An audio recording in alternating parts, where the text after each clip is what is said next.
Step right up, dummies, and listen to the stupidest sports show on earth with Rodney Newpol and Tim Van Stratton. Yeah.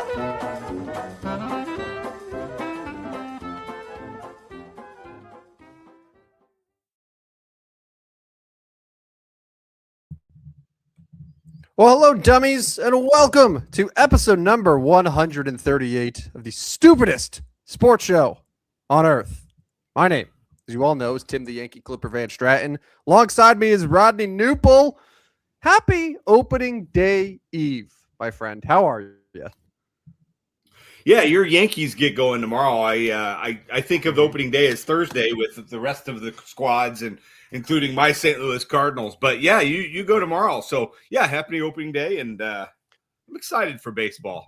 It hits me the Monday after the tournament. I'm like, oh yeah, baseball's starting. This is exactly what our forefathers intended with the sport of baseball. They said, you know what? My vision for this sport is to start it on a Wednesday in March on Netflix. Yeah. On Netflix, yeah. Yeah, that's funny you bring that up.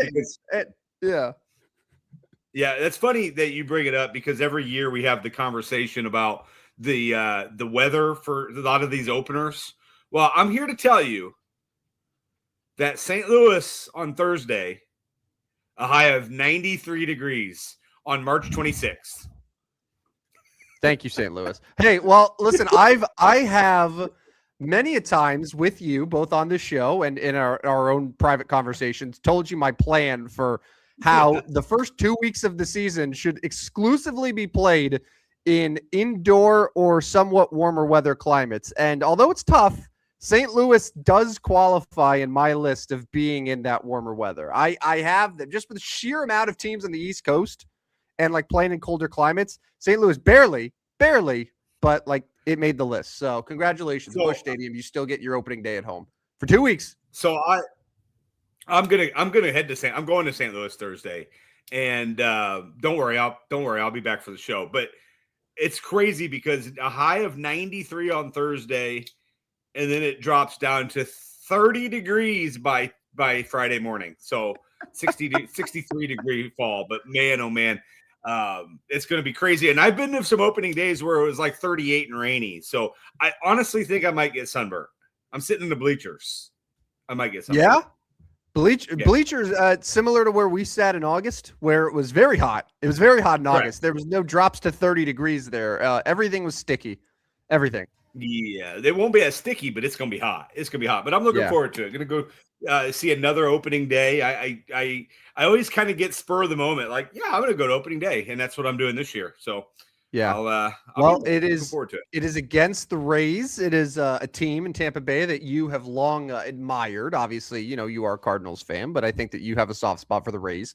And it's a revenge game of sorts for Matthew Liberatore against the franchise that he was previously with. So, I wouldn't be surprised if the Cardinals get that win, man, in front of the best fans in baseball. I'm excited. That'll be one of the earlier games. That's a 3:15 first pitch Central Time. First game is Pirates Mets 12:15 on NBC. Welcome to Major League Baseball, NBC. So first two games of the season we have on Netflix and NBC. The days of our lives fans are not going to be very happy at noon on Thursday because their show is not on. But yeah, no, it's going to be good. And honestly, we can get to opening day more when we talk the games and stuff. But I am looking forward to the debut of JJ Weatherholt. And I don't know if he's going to be a stud, and I'm sure we're going to be overhyping him as Cardinal fans, but he will start his Major League debut on Thursday, and I'm looking forward to seeing how he plays. Is he officially going to be starting? I know he made the roster, but is he going to be their starting second baseman or shortstop, or where they? Well, not shortstop. Mason Wynn's there, but second base, is that the plan? I would assume he'll lock in the second base position, move Nolan Gorman over to third. Alec Burleson will play first, and that'll be your roster. Probably Ivan Herrera will be the DH. It's gonna. You Rodney, saw my article today. It's too early in the show to get me this excited hearing those types of names thrown at me. That level of star power, I don't think we're equipped to handle. And I promise I didn't forget. So you wrote a very good, and I mean this, I really enjoyed it, a very good article today about the Cardinals and some of the interesting facts about their opening day roster this year that once we talk some baseball a little bit later, I really want you to get in on. But I want to, well, first off, I guess let's just give a shout out to Gateway Sports. They have supported us for all of the months that we've been talking nonsense, talking lots of football. And I'm sure that personally, they're very happy that we're going to be incorporating a lot more baseball talk in this show here over the next several months here. So just want to give a shout out to them. I know, Rodney, you have some words to say that come from the heart where it comes to Gateway Sports. Yeah. And honestly, if anybody from Gateway Sports is going to be at Busch on Thursday, I would love to see you there. But honestly, so yeah, Gateway Sports, if you love sports at every level, can you hear me? Yeah, you can hear me. There's only one place you need to be. Gateway Sports covers it all: preps, college, and the pros. Real coverage, real voices, real passion for the game. From live shows to podcasts, Gateway Sports connects the region like nobody else. Proudly powered by First Form and Recalibrate. Visit gatewaysports.net. Every level, one gateway. Yes, that's the picture right there. That could be us. No, the Yankees aren't in town tomorrow, but I'll probably be wearing that red jersey on. Maybe I'll pull that hat back out as well.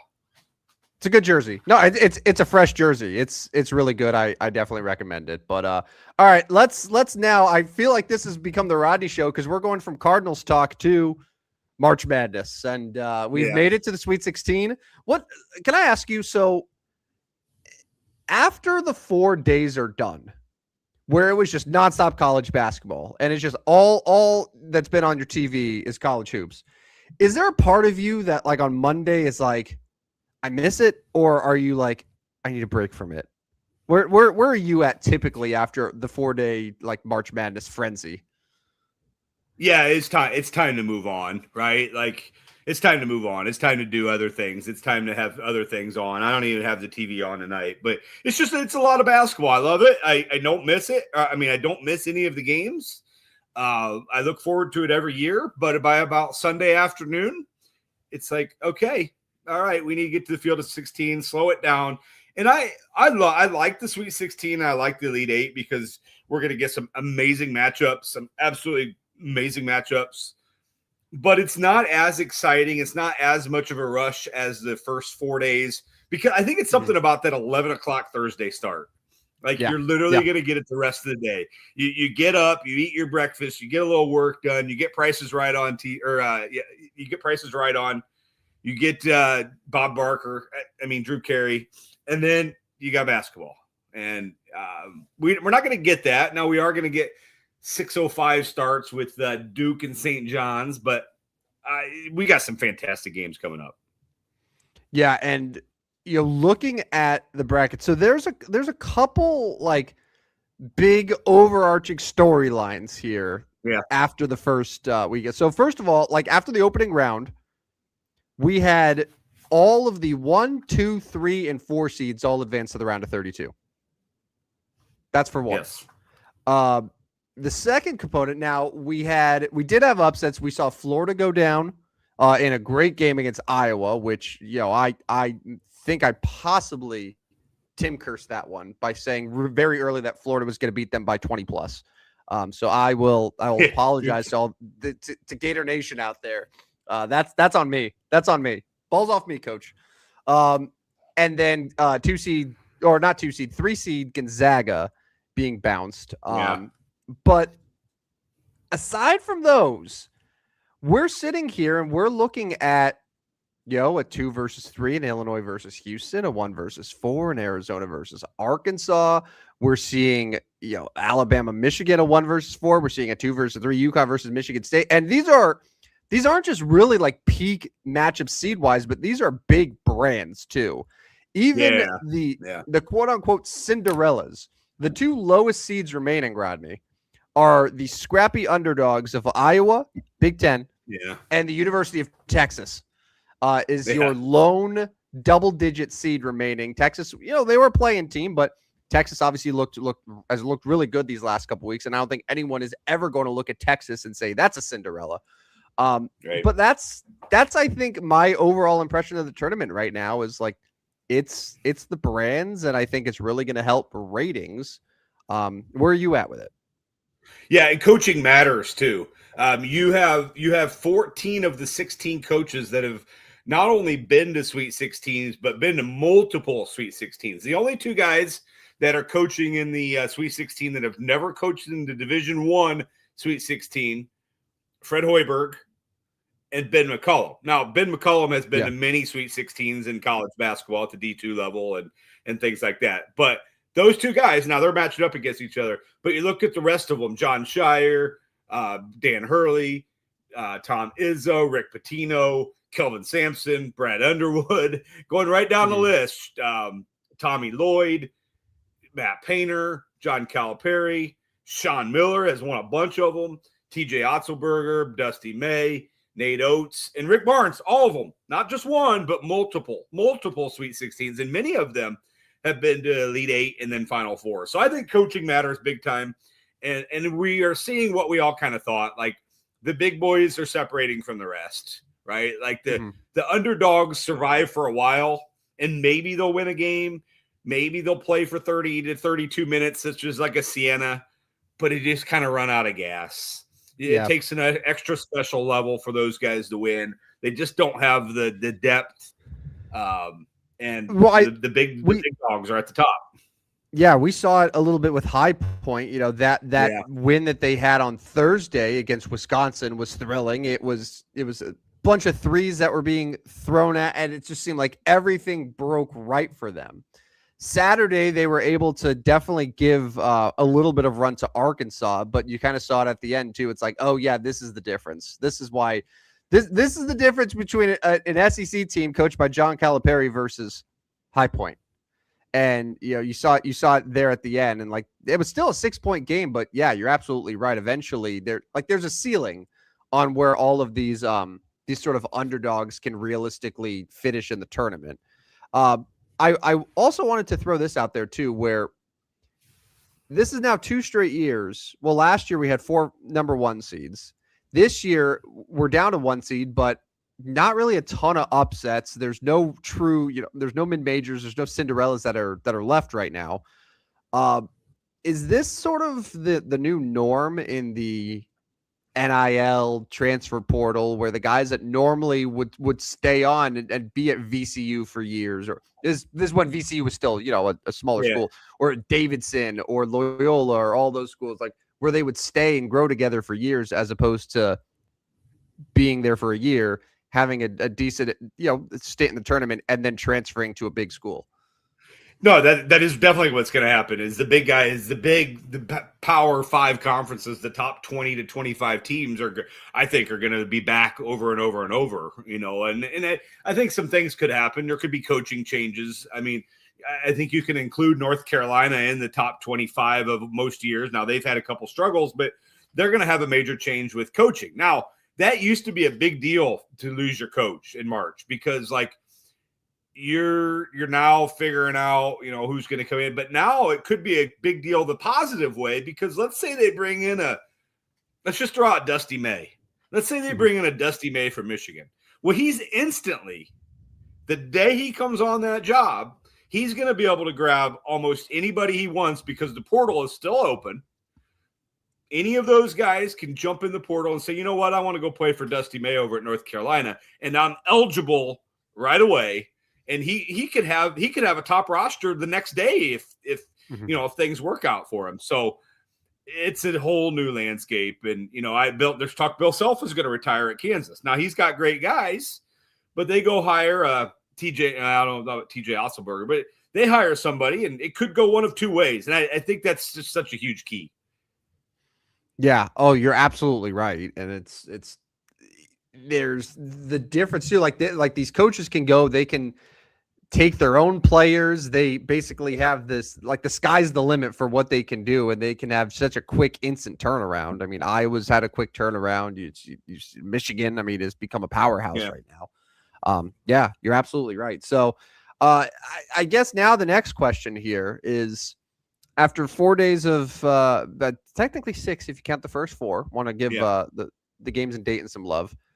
Rodney, college basketball expert, how's your bracket? How's your bracket? I mean, I'm okay. I think the problem this year is, like, most everybody that filled out brackets, like, went pretty chalk, right? Like, I don't hardly know of anybody that was like, oh, I'm upset heavy. So you're not really on top of any of these people. And it's going to really, in this year more than ever, it's really going to come down to, did you pick the correct champion? Because there are going to be teams that have Arizona, Duke, Michigan. That's really, there's going to be a sprinkle of UConn, Illinois, Houston, Iowa State. Mm-hmm. But, like, that's what it's going to come down to, is, do you have the champion if you're going to win a bracket contest? I'm right in the middle, or near, or maybe the high middle. I have, I think, 13 Sweet 16s, and I think all my Elite 8 still are out there. So, like, I have a chance, but, like, I feel like everybody's in the same boat right now. It's pretty good. Yeah, I'm counting here. So let's see. I have 7. I know I have 7 of my Elite 8. The one that I lost was Gonzaga. Regrettable. After seeing Gonzaga in the first game, I was like, there's no way that this team is going to make it to the Elite 8. So I'm not surprised. Not surprised that Texas was able to beat them. Let's see. Sweet 16. I got 1. I got the East. I got the East, like, perfectly. So that's good.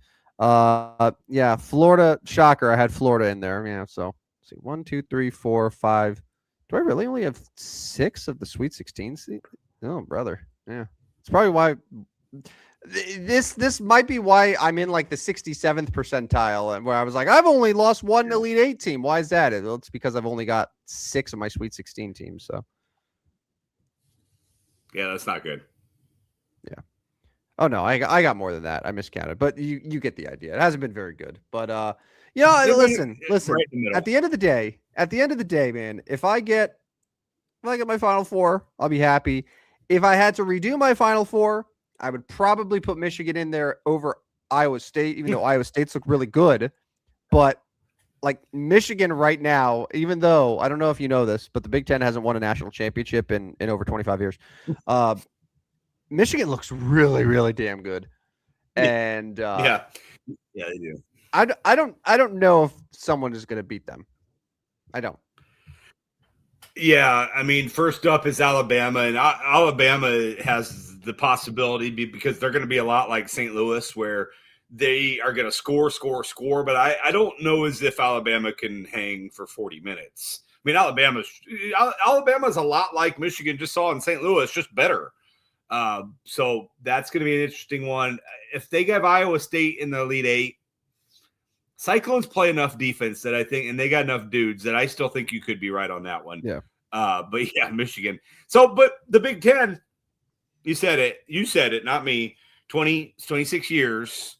They have like a 40% chance starting tomorrow starting Thursday of winning this. 6 of 16.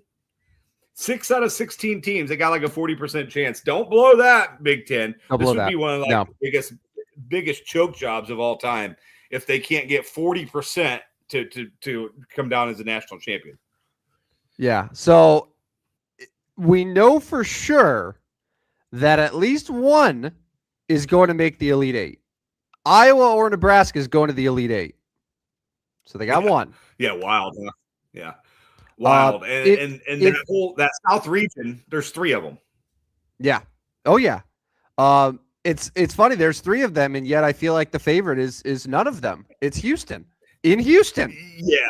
Yeah. But so that's crazy, because you're gonna get a pro Houston crowd in Houston, but Nebraska, Iowa, and Illinois are going to travel so well. Mm-hmm. They're going to travel really well. All 3 of those programs will travel really well. Man, the Nebraska crowd in particular has been insane. Boy, did Nebraska really travel well. And their game against Vanderbilt was, for my money, I think that was the best game of the entire tournament. Great game. And dude should have made that. That ball went in and came out. Yes. Yes, it went in. But yes, so the Big Ten will have one chance out of the East, and that's Michigan State. They got obviously 3 chances out of the South. They have 1 chance out of the West in Purdue, and they have the 1 chance in the Midwest. So we could still see an all Big Ten Final Four, which would be so disgusting. So disgusting. There'd be so many orgasms going on around here that it'd be so disgusting. If you had to live that nightmare scenario, Rodney, where let's say it was, so it would be Michigan State, it would be Purdue, it would be Michigan, and then let's just say Illinois. Let's just say, what's the team in there that you're like, you're least upset with winning out of that group? It's Michigan, right? Michigan. Yeah. I really like Dusty May. I think, and it's funny that people say, well, he was a manager for Bobby Knight. He is absolutely nothing like Bobby Knight. In fact, Dusty May is really cool, calm, and collected on the sidelines. He seems like he's doing things the right way, kind of a player's coach. I would probably put it in Michigan, Purdue, Michigan State, Illinois in that order as far as what I want. Yeah. So you don't want Illinois to win the national championship is what I'm saying. I'd prefer not. I'd prefer not. Yeah. Yeah. All right. What do you say? They don't even have Illinois guys. They have all these Europeans. Like, what happened to like our state, man? Like, I thought they prided themselves on getting our guys. They're not our guys. That is a good point. Obviously I used to be a lot more sort of in touch with what Illinois was doing, but yeah, you're right. It was, Sumu and like all these like Chicago guys and in-state guys. And now this is Stojakovic. They have Visic and they have all these Balkans guys. Yeah, it's crazy. But yeah, they have a whole bunch of Europeans. But anyways, we'll see. Yeah. Not that there's anything wrong with that. Yeah, no, Brian Wardle's first several years at Bradley, that's how he built the whole damn team. It was just like the United Nations of like getting, we're gonna get D'Lo from the UK, and we're gonna get this Dutch guy, and we're gonna get this Finnish guy, and it's like that's how you do it, man. That's how you do it. So I love that strategy, but yeah, you're right. Somewhere along the line, Brad Underwood changed how he built his program. But I will say that Illinois-Houston game will be a tremendous game, and it's a Sweet 16 game, but it could definitely be a Final Four or even national championship type game. Oh, yeah. All right. So if you're good, I'm good to talk a little baseball. Baseball back. We did it. We made it. I got the green light earlier today from Rodney that he is now ready to go into baseball mode. He has put it off as long as he possibly could, all the way up until the day before the first day of the regular season. And now here we are.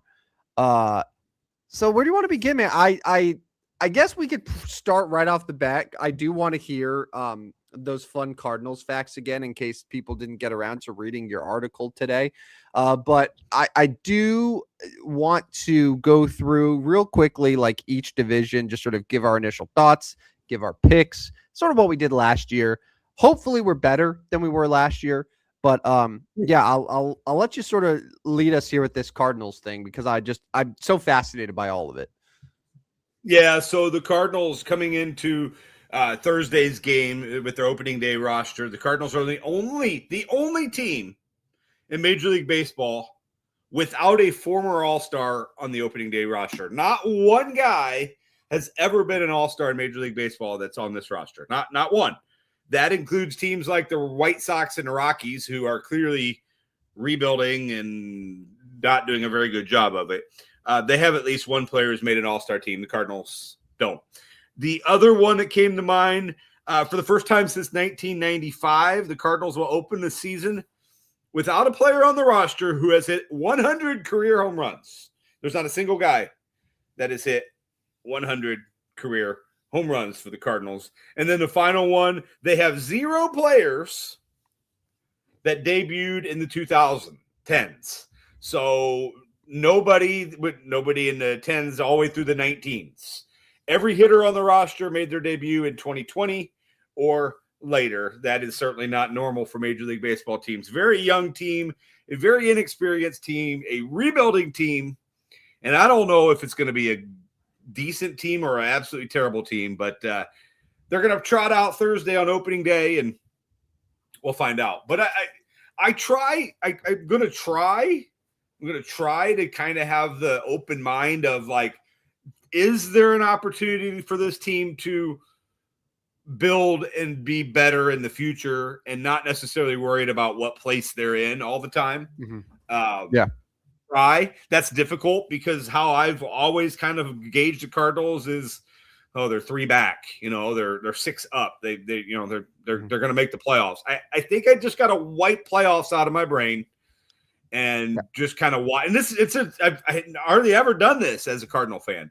It's a whole new perspective on how to look at the organization. We'll see, but it's an interesting roster. I am excited again about JJ Weatherholt and Mason Lynn up the middle.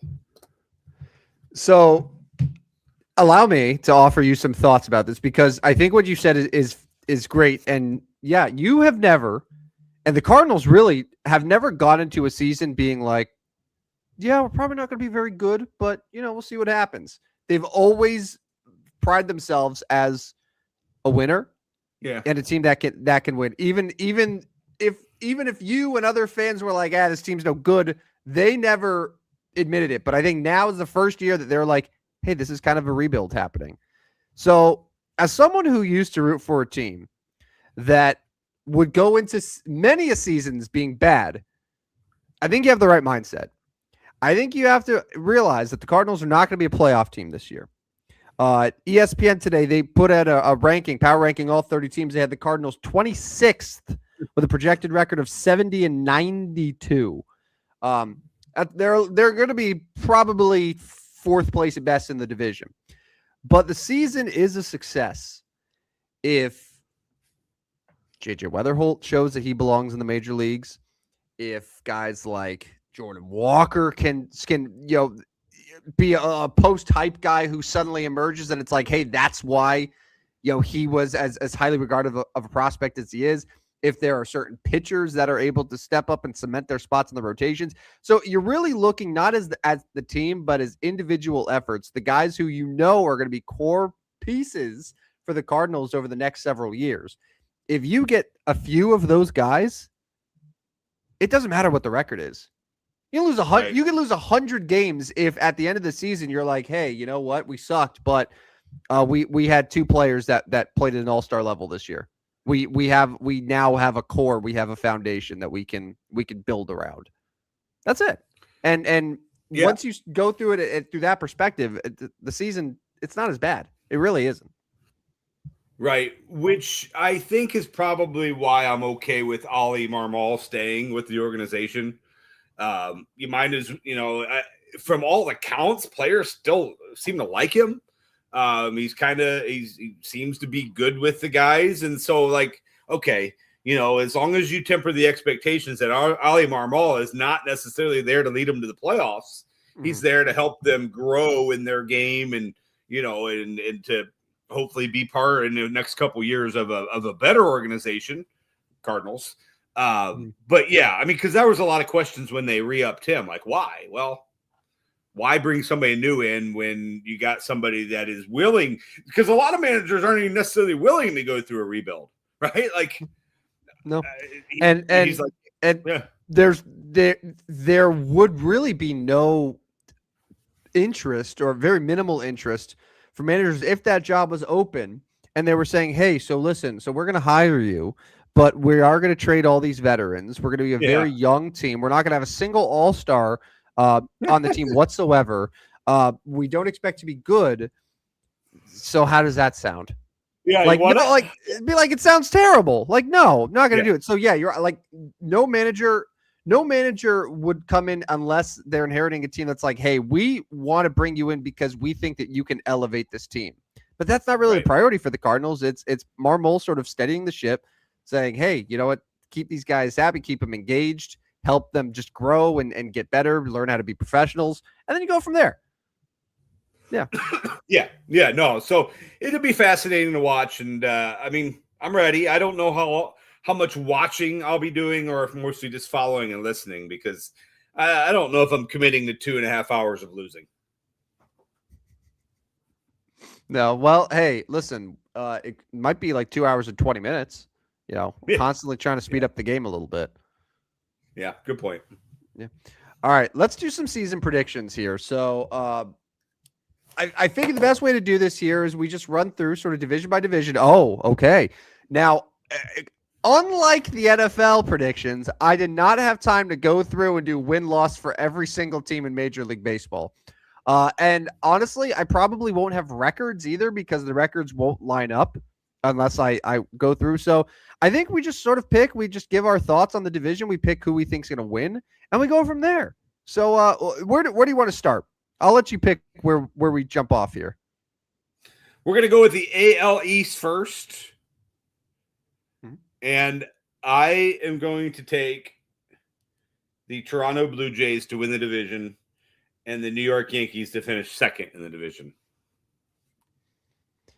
So I think we can both agree that this is, I think, pretty comfortably the toughest division in the sport. Yeah. I've been very high on the Blue Jays, which that's not really a hot take. They almost won the World Series last year. They had a very good offseason, but they've struggled, I think, a lot in spring with injuries. There's a lot of pitchers. Like, they have like 3 pitchers that are all going to start the year on the IL, which is not ideal. They lost Bo Bichette as well. So I kind of keep going back and forth in here. I think the Blue Jays at their healthiest are the most complete roster. I do. Do I think that necessarily means they'll win the division? I don't know. So I'm going to pull the homer card and sort of go against what I've been saying for the last few weeks. And I'm going to take a Yankee team that is going into the season healthy, that is going to get Garrett Cole back in the rotation for more than half of the year, that is going to enter with more stability in the bullpen than they had last season. And I'm going to take the Yankees to win the division. I'm going to say the Yankees win. I'm going to say the Red Sox finish second. And then I'm going to take the Blue Jays, Orioles, Rays. It's my 1, 2, 3, 4, 5. Okay. However, I'd also like to point out that both the Red Sox and the Blue Jays will be wild card teams. All right. I've got the Blue Jays and Yankees. Let's see. We're at 4 wild cards these days, aren't we? God, I can't remember. How many damn wild cards are there, Manfred? I think there's 3. There's 3.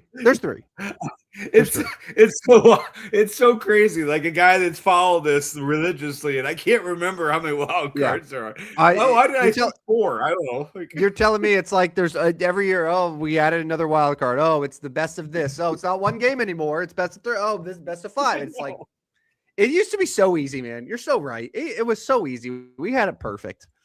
Every league, there's 3 wild cards though. Yeah. Every sport changes too. I'm like, I don't remember. Okay, so I'll take Toronto and the Yankees out of the East. I'm going to move to the Central, and I'm going to take the Tigers to win the division at plus 110. And I'm going to take Kansas City. I'll be your Huckleberry to finish second and also make the playoffs. So my theme is all 3 divisions get 2 teams in this year. I'm going to take Detroit, Kansas City in the AL Central. What? I don't know what it is about the Royals. I look at their team every year and I'm like, I see something special there. And I look at their lineup and I'm like, I see something special. But they never end up like hitting the expectations. So like, I don't know. I don't think I could do that. I probably have to play it safe and take the Tigers. They're a team that should have run away with the division last year if it wasn't for an absolutely historic meteoric collapse and falling to Cleveland. That's not going to happen again. So I say Detroit wins this division pretty comfortably in what could be Tarek Scuba's last year in Detroit. I'll take Kansas City again. I'll follow that up with Cleveland by default. And this might be a bold one here because I know like the White Sox are real, they've really torn it down to the studs. But I feel like if there's a team that is just going to be absolutely dismal or more dismal than like I think anyone's expecting, it's the Minnesota Twins. I have no faith or confidence in the Minnesota Twins to do anything resembling close to winning this year. So I'm going to just be a little bold and say the White Sox finished just ahead of the Twins for 4th place in the division. Okay. All right, American League West, I will take the Seattle Mariners at even money to win the division. And my second place, it's close between the 2 Texas teams. I'm going to take the Houston Astros to get second, just edging out the Texas Rangers. And both of them make the playoffs, Seattle and Houston. So I've got Toronto, Detroit, Seattle, Yankees, Kansas City, and Houston making my AL playoffs. All right. So I, too, have the Seattle Mariners. I think that the Mariners are comfortably the best team in that division. But I'm going to give you my boldest prediction here of the American League. The Athletics, just the Athletics. There's no Oakland, there's no Sacramento, just Athletics. Will finish second place and will be the 3rd and final wild card team in the American League. Over overall anybody in the Central. So you've only got Detroit in the Central. Well, yes, that's not a bold take. I think it's probably bolder though to say that the Athletics finish ahead of Houston and Texas because I do think that like Houston and Texas could both be pretty solid this year. But yes, the A's are loaded offensively. They play in an incredibly hitters-friendly ballpark, so they're going to score a ton of runs. The real sort of X factor for them is going to be with pitching, because they play in such a hitter's park, pitching is going to be a struggle. But I think that they don't need to be elite pitching to be a playoff contender. I think they just need to be competent. So I think they get competent pitching, great hitting, and it's enough to get them to like 86 wins, good for that 3rd wild card spot in the American League. Okay. That's a hot take, but all right. Seattle and someone's got to do it. Someone's got to do it. I was on the Reds last year, and maybe the A's are my Reds this year. I think the A's are going to surprise a lot of people. But just to round it out, then I'll take the Texas Rangers 3rd. I'll put the Astros in 4th and the Angels 5th. All right. So we have 2 different playoff teams. I have Toronto. Well, see, you have Boston and the Athletics. And I have the Royals and the Astros making the playoffs. All right. Yep. So there we go. Yep. There's a couple different. All right. We'll move to the National League East. I am going to take the New York Mets to win the National League East. They are plus 140. I'm going to take the Mets to barely edge out the Phillies, who barely edge out the Braves, and then the Marlins and Nationals fit at the end. I'm going to take the Mets to win the NL East. I wish the Braves could stay healthy. I was on the Braves last year. I took the Braves to win the World Series. I think a healthy Braves team is still excellent, but they can't stay healthy. And Strider's on the IL, and Schwellenbeck's going to miss a ton of time. So by default, I cannot take the Mets out of principle because I know how that story ends. So I'll take the Phillies. Then I'll take the Mets. Then I'll take the Braves.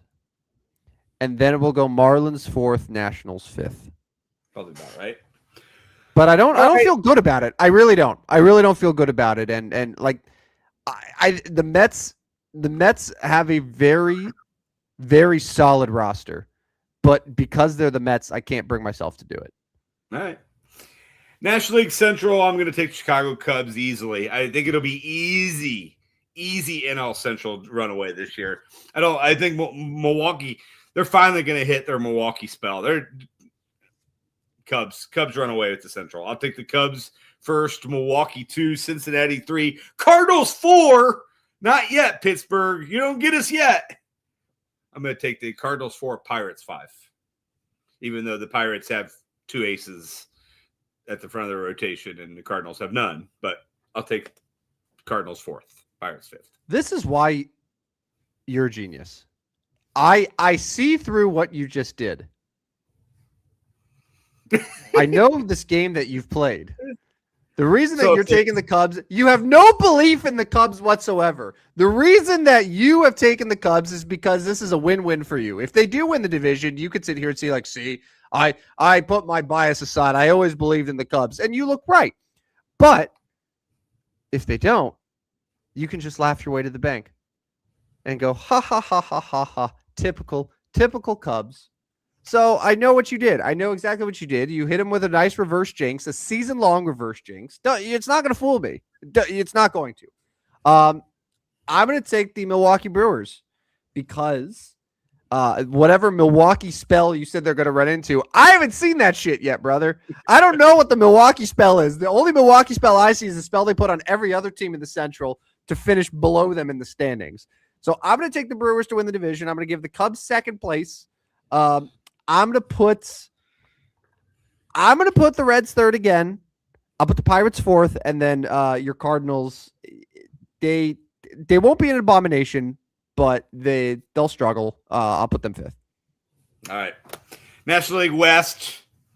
I'm gonna take Los Angeles Dodgers to win the division. I know that's a surprise. I'm gonna take the San Francisco Giants to finish second.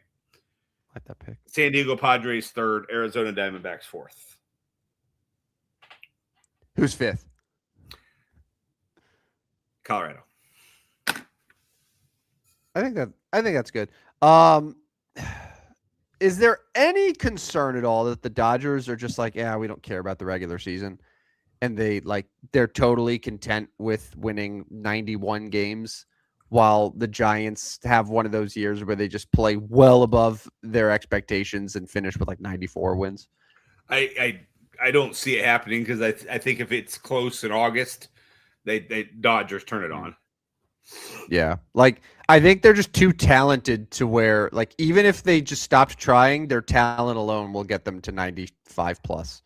Yeah, I mean it's truly up there as one of the best rosters ever assembled in the sport. So I'm going to take the Dodgers 1. I'm sad you stole my thunder a little bit because I am high on the Giants too. I have San Francisco finishing second in the division. It's pretty comfortably. I think they'll be closer. I think San Francisco will be closer to the Dodgers than they will to Arizona / San Diego. I think Giants are going to have a very, very solid year. Third, I think I'm going to go Arizona. I think the Padres are going to take a real step back this year. I don't love what's going on there, and they just got too many question marks. And then, yeah, Colorado I don't think they're going to set the major league loss record. That's my bold prediction there. Okay, so my playoff teams. Yeah. New York Mets, Chicago Cubs, Los Angeles Dodgers, Philadelphia Phillies, San Francisco Giants, and Atlanta Braves. So 3 NL East teams. See ya, Brewers. I don't know why you've decided to take such an anti-Brewers stance. When they're 40 games above 500 in late August, you're going to be like, why did I do that? Okay, so yeah, I have Phillies, Brewers, Dodgers as your division champs. If the Dodgers are going to be your 1 seed, I think the Phillies are going to be your 2 seed. I think the Brewers are going to be your 3 seed. My 3 wild cards, I have the Chicago Cubs at number 4. I have the San Francisco Giants at number 5. Actually, flip them. I got San Francisco at 4. I have the Cubs at 5. And then I have the New York Mets at 6. Okay, there we have it. Let's spend a couple minutes just briefly giving are award winners in the big three in each league. Yes. American League MVP, you go first. American League MVP. I'm assuming that Aaron Judge is going to be your favorite. Plus 215. Plus 215. But I will, just to be a little different, I will say that Judge doesn't win MVP, and instead the MVP will go to Julio Rodriguez and the Seattle Mariners at plus 1,700. 17-1. I am going to take Bobby Witt at 5-1. Kansas City, Huckleberry. Yeah. National League MVP, I'm going to go first, and I am going to go Juan Soto at 9-1. This may shock you, but I am going to eat the chalk here. I'm going to say Shohei Ohtani wins his 5th MVP award. Okay. We are going to move on to the Cy Young. Cy Young in the American League, you go first. Cy Young in the American League, it is going to be once again Tarik Skubal winning his 3rd straight Cy Young award. I am going to agree with you. Skubal is plus 350, and I will take him, and you will take him. He's over Garrett Crochet, Cole Reagans, and Jacob deGrom are the top over there. I will take Skubal as well. All right, I am going to take in the National League. I am going to take Paul Skeens. Paul Skeens at plus 210. A part of me wants to take Shohei Ohtani at plus 3,000 as the Cy Young winner. That would be cool. And honestly, I might just do it because that's really the only thing that he hasn't done on a baseball field yet is win the Cy Young. This is the first time that he's going into the season with the Dodgers in their rotation. It could be a year where maybe he does less offensively, but he does more pitching wise. I don't know. But him or Yamamoto would be my picks. I'm going to say Ohtani just to at the odds. At the odds. Why not? Right? Why not? Yeah, that would be amazing. MVP and Cy Young. All right. I see you. Why? It happens. God, Clayton Kershaw's done it. Justin Verlander's done it. It's not like it's insane. But also, those guys didn't hit 50 home runs as well. American League Rookie of the Year. I am going to take the catcher from the Baltimore Orioles, Samuel Basallo, at 11-1 odds. That's a good one. Thank you. I'll take the new Blue Jays 3rd baseman, Kazuma Okamoto. 29-year-old rookie. He's going to come in, hit 30 home runs his rookie year and win the award. National League, just stop it. This is JJ Witherholt, 5-1. Free money. Yeah, free money. Although Nolan McLean, we saw him pitching at WBC. Connor Griffin's not even going to start with the big club. This Carson Benj for the Mets, he got a call up. Owen Cassie, Moises Ballesteros, those two guys have an opportunity. But I'm going to take JJ 5-1. Give me Witherholt. I think the Connor Griffin thing is just the normal Pirates bullshit of like, oh, hey, we're just going to conveniently – we feel like you need some seasoning in the minors until April 21st or so. No reason. No, I'm going to say Nolan McLean. I'm going to say the favorite here gets it done and wins the Rookie of the Year. I don't even think I want to do Manager of the Year. Who cares? Give me Skip Schumacher in the American League, though. Why not? Actually, if I'm going to pick Texas to finish 3rd, probably not.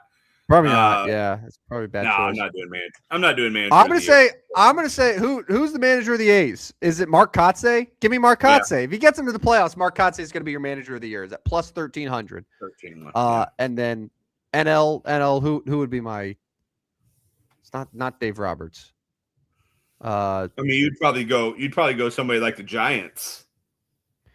Yeah, their new guy, Tony Vitello.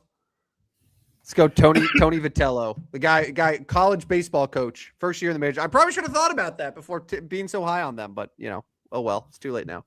Whatever. All right, let's get to our best bets for betting. Why don't we? Oh, also, do we want to pick who's going to win the World Series? Oh yeah, we probably should, huh? Yeah. World Series matchup, and then who's your winner? All right. So American League, I've got Toronto, Yankees, Detroit, Kansas City, Seattle, Houston. I am going to take the Seattle Mariners out of the American League. Damn it. And I am going to take the New York Mets out of the National League. And I'm going to take Seattle in 6 games over the Mets. I will also take the Seattle Mariners. Okay. Damn it. Against the Dodgers. Okay. And the Dodgers winning that series in 6 games. There you go. What could go wrong with Seattle? What could go wrong? Surely you and I both taking the lone franchise that has never been in a World Series won't come back to bite us in the ass. Yeah. Yeah. At least it's not Kansas City. At least we're not Kansas City's Huckleberry. One of us isn't. No. All right. So best bets for betting didn't go all that well for me. Yeah. So yeah, go ahead here. Santa Clara didn't cover against Kentucky. It ended up like 5 though. It went overtime.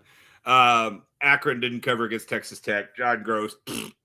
Hofstra, Alabama scored 160, so they went over. Ding, ding, ding. Clemson laid an egg against the Hawkeyes, or maybe the Hawkeyes are just too damn good. And then Cal Baptist out of nowhere from the top rope, down 26, got it to like 2 possessions late in the game. That was my indicator right there. Kansas is not winning Sunday night. When I saw the way Kansas finished Friday, you're not beating St. John's. I went 2-3 on the weekend. So I am now, 72-78. That's not very good. That's not very good. No. Well, fear not, viewers, because your boy came through.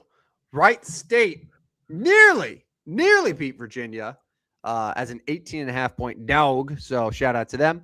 Iowa State crushed Tennessee State. They were one of the most of like the top 2 seeds handled business. Duke, not so much.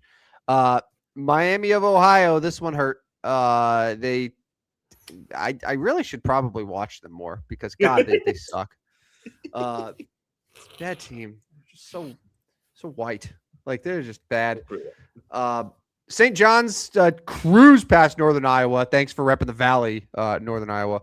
And then the U in what I was told was a home game for Mizzou. That didn't matter.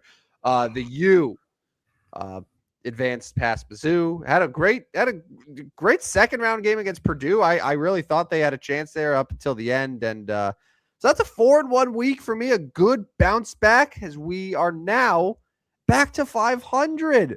And now that also means I have retaken a 3-game lead over Rodney, as we will do some more best bets, presumably Sweet 16, Major League Baseball, what have you, in a couple days. So well done, me. Yeah. We'll get some Friday games. We won't be able to get the Thursday games, but we can get the Friday games in there, and anything NHL, NBA, or Major League Baseball for Friday. So good work.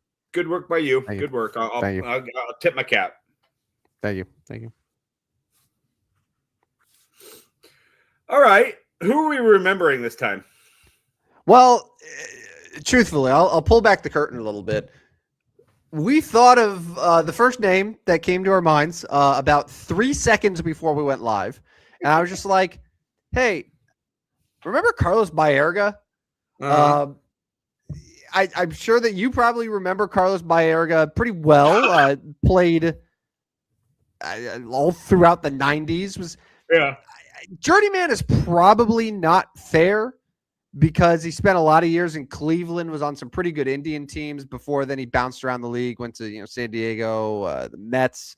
But Carlos Baerga, 3-time All-Star, all with Cleveland, had a season, Rodney, where in 1992 had a 6.3 WAR.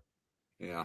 For the Cleveland Indians. He had 312. He had 20 homers, had 105 RBIs. He had 32 doubles, 205 hits. And that was only good enough to be 11th in MVP voting that year.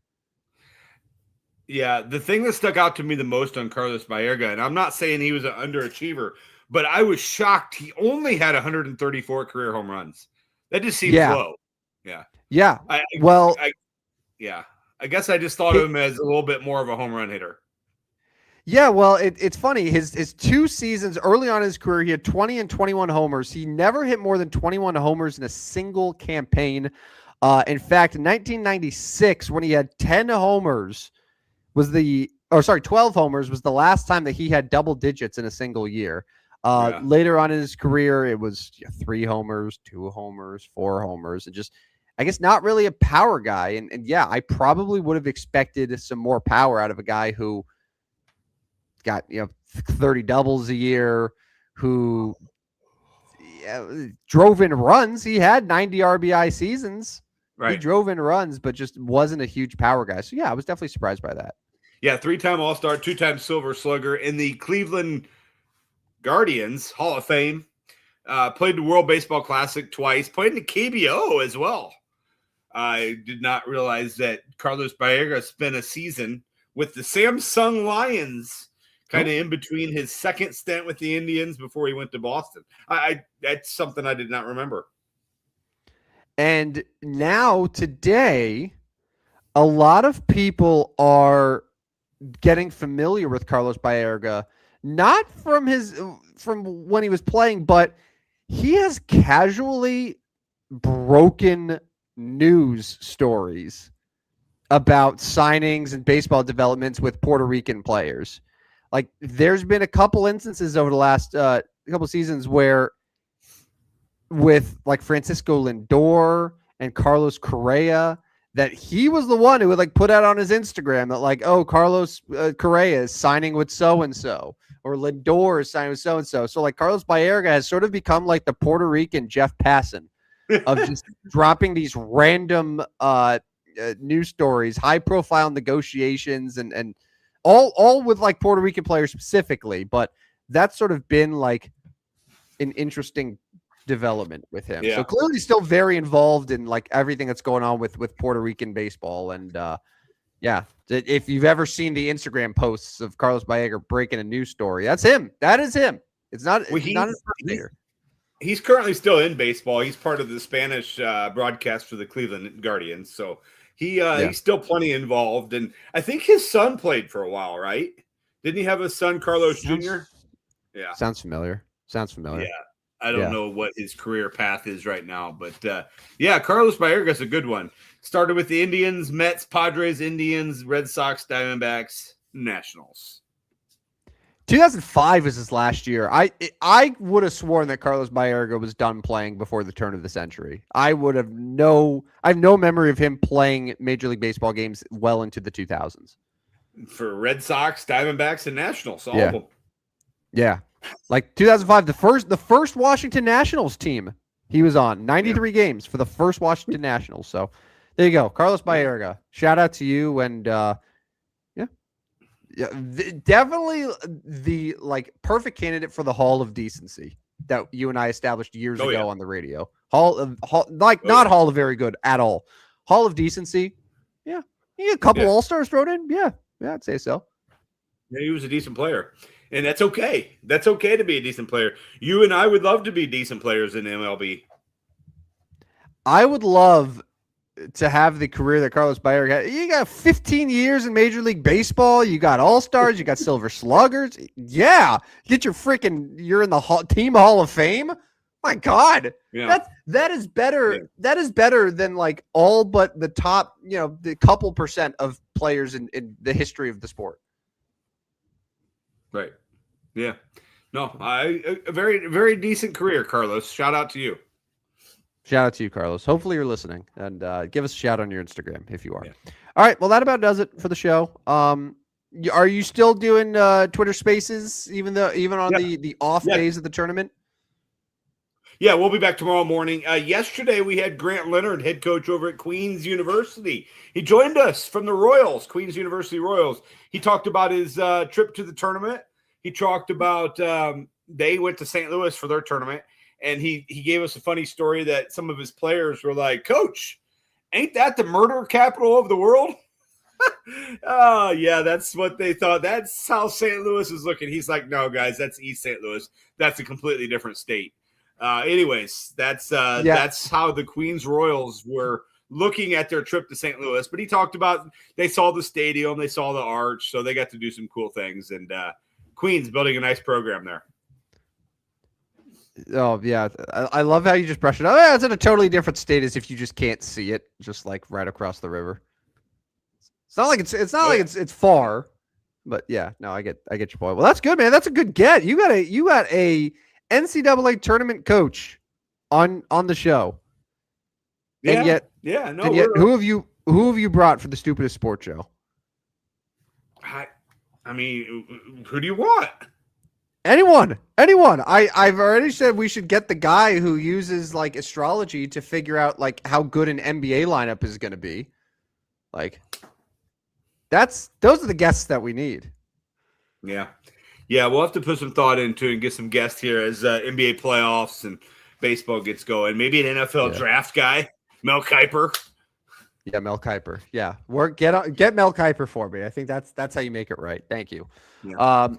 Yeah. All right. Well, by the way, if you haven't done so already and you've been watching us tonight, make sure to give us a follow at Stupid Sports Show on Twitter. I think that's it. Also Rodney's putting out daily picks. He did it all throughout the NCAA tournament. He's doing it again every day. He's going to have a ton of baseball picks, I'm sure, with great analysis, such as Yankees got this one or Cardinals at home. You know, that's the analysis that the people need for their picks. And he's winning money. So make sure to sign up at Stupid Sports Show on Substack. We've had the QR code up on the screen all show. That's what it's for. You scan that, you go to the Substack, you can subscribe right there and get those picks sent to your inbox every day, single day. I took your Ducks tonight, and there they are losing. Well, I'm sure you probably have not been watching too many Anaheim Ducks games. This is every game for them. I think of all the 70 games they've played, they've maybe scored the first goal like 10 times. Yeah. They just don't. They're like, okay, once we're down by 2 goals, now we can start playing hockey. Even against the worst team in the NHL by a mile in the Vancouver Canucks. So, we'll see how that goes. But yeah, good luck to you. My Blues started the night 8 points out. Not going to happen. Not going to happen. They make the playoffs, bro. Nope, not making the playoffs. But your Ducks have a 7-point cushion to make the playoffs. So it's going to be playoff time in Anaheim here in about a month. I'm very excited. I'm very excited for this season. It's been everything I dreamed of and more. They're up by 4 points in the division with 2 games in hand. It'll be 1 game in hand, but Vegas lost today. So I love all the people who are bitching about like the Pacific Division being so weak and like you got Connor McDavid be like, the pillow fight, blah blah blah. You know, Connor McDavid's never won the Pacific Division. Yeah. And he's on the verge of letting an Anaheim Ducks team that hasn't made the playoffs in 8 years win the division before he does. So suck on that one, McDavid. Yeah. Until he bounces you into playoffs. Okay. That means that we'll have won a playoff series. If we lose to Connor McDavid in the second round, that's a hell of a lot better than being on draft watch in December, which is what every year has been for the past 8 years. So I will gladly lose to McDavid in the playoffs. Mm. So. All right. Yeah, I'll put my Substack out, and we'll be back Thursday night. I might be finishing up my drive from St. I should be home. I should be home by 9. The game's at 3:50. Oh yeah, I'll be home. But I'll be here Thursday night to recap that Cardinal opener. I know you're all excited for.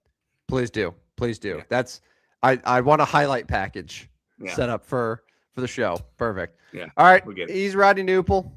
I'm Tim the Yankee Clipper Van Stratton. Enjoy the next couple days of baseball. It has finally arrived. Enjoy the NCAA tournament. We'll be back Thursday nights to recap everything. 9 p.m. right here on Twitter, on YouTube, however you're watching us. Thanks to everyone who watched us. We had a lot of fun tonight. We'll do it again on Thursday. So let's get out of here. Have a good night, everyone. This has been episode 138 of the Stupidest Sports Show on Earth. See you guys. See ya.